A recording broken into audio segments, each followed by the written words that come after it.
Good evening and Jai Hind students. I'm Suman Agarwal here and today's topic is types of soil. As we know that soil mainly consists of three kinds of rock particles.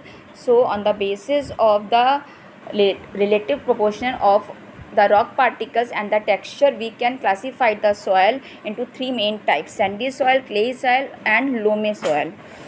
Sandy soil. This soil contains a large amount of sand particles and very small amount of silt and clay particles.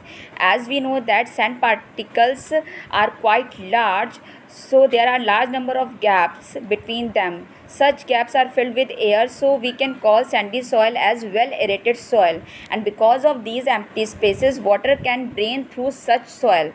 Therefore, sandy soil is light, well aerated and dry. Next is clay soil. This soil mostly contains clay particles and a very small quantity of humus and silt.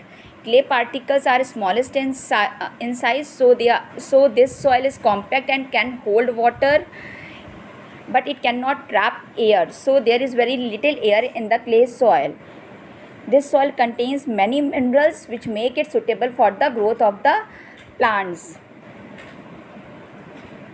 Loamy soil. This soil contains clay, silt and the humus in the right proportion. This soil has good water holding capacity and it is well aerated, so it is best suited for growing plants. Thank you.